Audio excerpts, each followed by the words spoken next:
জয়নিতাই রাধে রাধে। আবার একটা নতুন রেসিপি নিয়ে হাজির হয়ে গেছি, একদম সম্পূর্ণ নিরামিষ, পেঁয়াজ রসুন ছাড়া। এইভাবে একটু বানিয়ে খান, দারুণ লাগবে খেতে। আজকের ভেন্ডি সর্ষে পোস্ত বানাবো বলে ভেন্ডিগুলোকে পরিষ্কার করে ধুয়ে মশলার জন্য এই যে সাদা সর্ষে, কালো সর্ষে, একটু পোস্ত নিয়ে নিলাম। এখানে তোমরা কাজু দিতে পারো, আমার যেহেতু কাজুটা নেই আমি তাই আলমন্ডটা এখানে দিয়ে দিলাম। দিয়ে সুন্দর করে মিক্সিতে আমি পেস্ট করে নেব।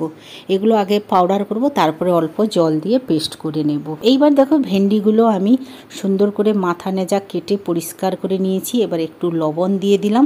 তোমরা যদি ভেন্ডিগুলোকে পুছে নাও তখন একটু জল ছিঁচা দেবে। একটু হলুদের গুঁড়ো দিলাম, একটু লঙ্কার গুঁড়ো দিলাম, আর একটু এখানে দেব কাশ্মীরি রেড লঙ্কার পাউডার।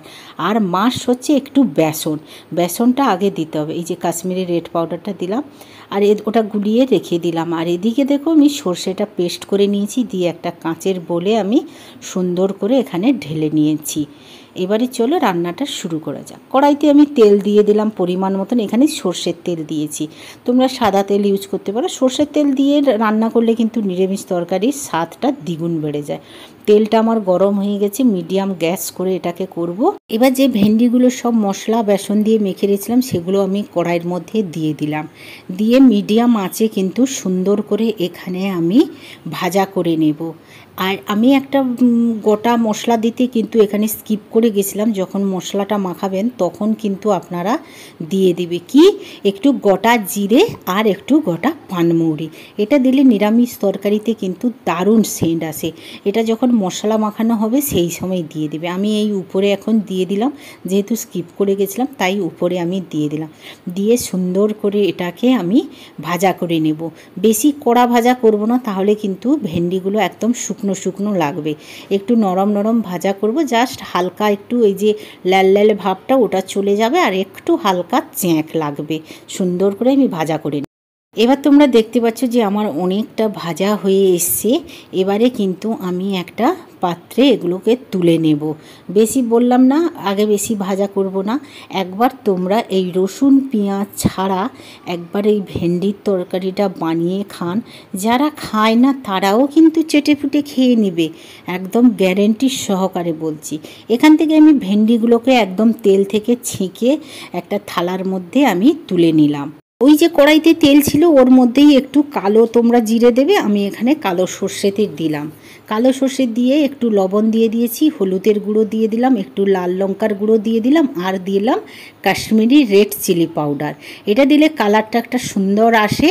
এই যে একটু হলুদের গুঁড়ো দিয়ে দিলাম, দিয়ে ভালো করে এটাকে কষিয়ে লবণ দিলাম। লবণটা তো মাস্ট দিতেই হবে, অল্প দেবে কিন্তু ভাজার সময় কিন্তু লবণ দেওয়া হয়েছিল, টেস্ট করে দিলাম। আর আমি দুটো টমেটো পাতলা পাতলা করে কেটে এর মধ্যে দিয়ে দিলাম।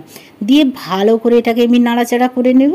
হালকা নরম হয়ে আসবে তখন কিন্তু যে সর্ষে আর কাজু আর পোস্ত যে বেটে রেখেছিলাম সেই মশলাটা দিয়ে দেবো।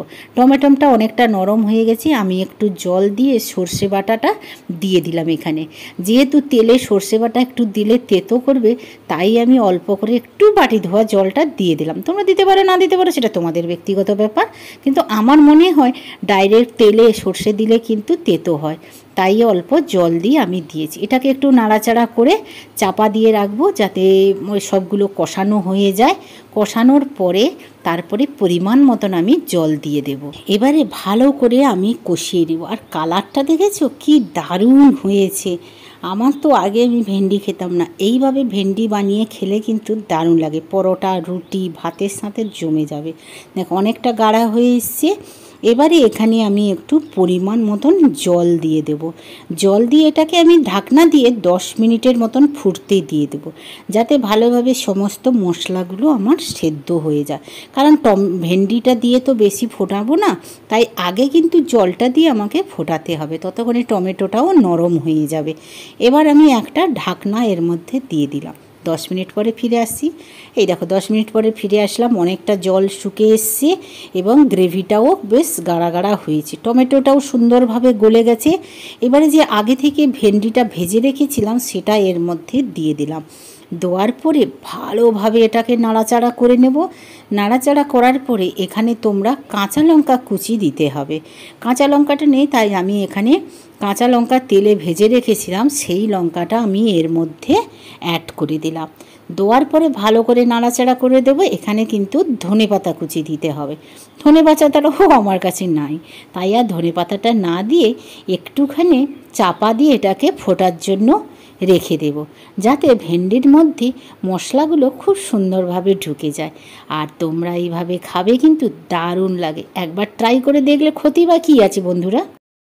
এইবার দেখো কত সুন্দর কালার এসছে, দারুণ একটা কালার এসছে না। এবার আমি গ্যাসটা বন্ধ করে দিলাম আর তোমাদের সামনে পরিবেশন করে দিলাম। দেখো কত সুন্দর হয়েছে, গরম ভাতের সাথে কিন্তু জমে যাবে। তাহলে আজকের মতন টাটা, বাই বাই। আবার একটা নতুন ব্লগে দেখা আছে, ততক্ষণ সবাই ভালো থাকো, সুস্থ থাকো।